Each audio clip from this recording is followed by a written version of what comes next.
Assalamualaikum dan salam sejahtera. Tajuk kali ini tambah masa melibatkan pecahan tanpa dan dengan penukaran unit. Contoh 1 melibatkan tanpa penukaran unit kerana semua unit sama, jam, jam dan jam pada jawapan. Baik, di sini cikgu siapkan sifir 3 dan juga sifir 6 untuk mencari penyebut yang akan kita samakan. Di sini kita akan samakan penyebut untuk menambah 3 darab 2, kita akan dapat 6.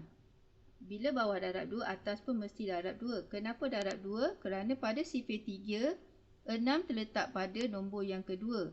Di sini 6 darab 1. Kenapa darab 1? Kerana 6 pada sifir 6 terletak pada nombor yang pertama. Baik, penyebut sudah sama, jadi kita boleh tambahkan. Jawapan 176, tapi ini bukan jawapan akhir kerana ia masih lagi pecahan tidak wajar. Di sini cikgu tunjuk cara yang mudah. 7 tolak 6.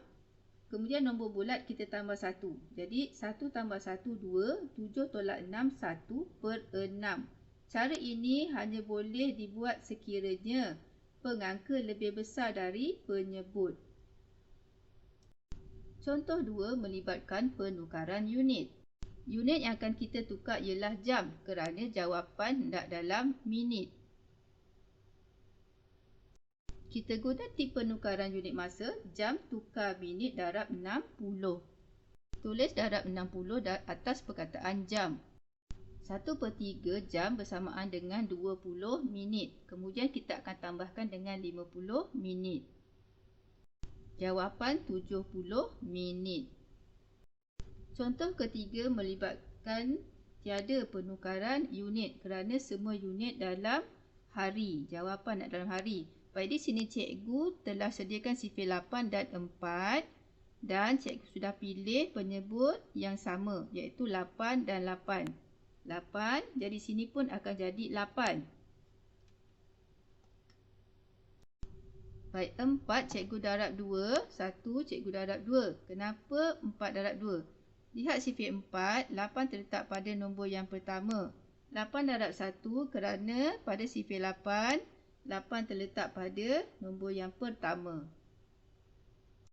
Baik, jawapan 27/8 hari. Tidak perlu kita tukar kepada nombor bercampur kerana memang jawapan sudah dalam bentuk nombor bercampur.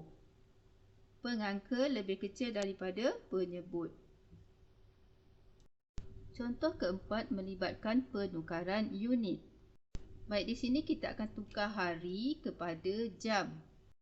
Hari tukar jam darab 24. Tulis darab 24 di atas perkataan hari. Baik, cikgu pisahkan nombor bulat. 1 ini 1 jam. 1/6, 1/6 kita akan tukar menjadi jam. Jadi darab dengan 24.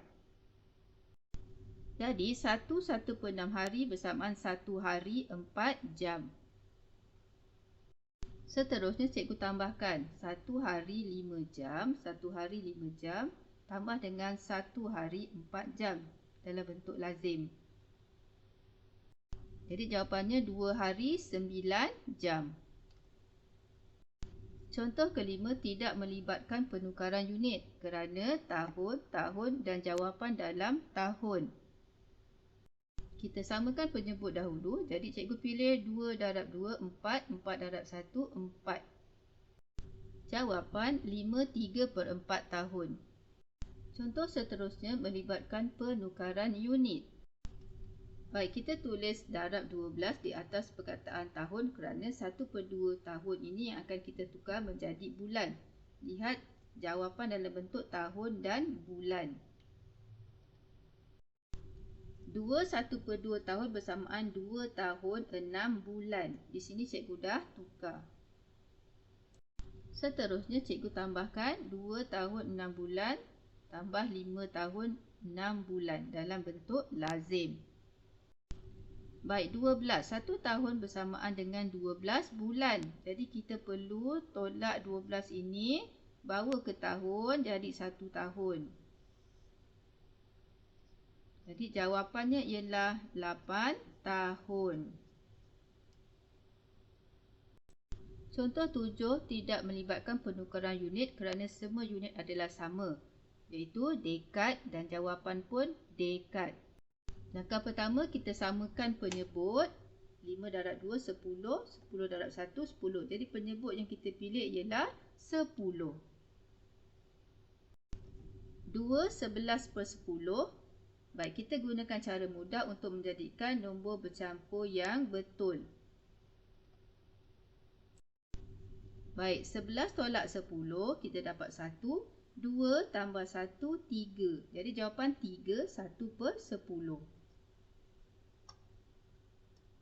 Contoh 8 melibatkan penukaran unit. Dekad, tahun dan jawapan hendak dalam tahun. Jadi yang perlu kita tukar adalah dekad. Dekad tukar tahun darab 10. Baik, 1/10 dekad bersamaan dengan 11 tahun. Baik, cikgu dah tunjukkan pengiraan di sini bagaimana mendapat 11 tahun. Seterusnya kita akan tambahkan dengan 23 tahun. Jawapan 34 tahun. Contoh seterusnya tidak melibatkan penukaran unit. Baik, kita pilih penyebut 10 untuk menyamakan kedua-dua pecahan ini. Jawapan 97/10 abad. Contoh 10 melibatkan penukaran unit. Abad tukar dekad. Abad tukar dekad darab 10. 3/10 abad bersamaan 3 dekad. Seterusnya kita akan tambahkan dengan 29 dekad. Jawapan 32 dekad. Contoh seterusnya tidak melibatkan penukaran unit kerana semua unit sama dengan jawapan abad. Kita pilih penyebut 10 untuk menyamakan penyebut supaya boleh tambah. Baik, penyebut dah sama, kita boleh tambah. Baik, 11/10 ialah pecahan tidak wajar. Jadi kita perlu tukar menjadi nombor bercampur. Baik, di sini cikgu gunakan operasi bahagi untuk menukar menjadi nombor bercampur. 1/10 jawapannya. Atas sekali ialah nombor bulat. 1 bagi yang bawah sini, 10 penyebut. Seterusnya melibatkan penukaran unit. 8 1/2 abad, kita akan jadikan dia abad dan tahun. Abad tukar tahun darab 100. Tulis darab 100 di atas perkataan abad. Baik, kita asingkan 8 itu ialah nombor bulat 8 abad. 1/2 bersamaan dengan 50 tahun. Seterusnya kita akan kira dalam bentuk lazim. 8 abad 50 tahun, 8 abad 50 tahun tambah 1 abad 35 tahun. Jawapan 9 abad 85 tahun. Itu sahaja, terima kasih.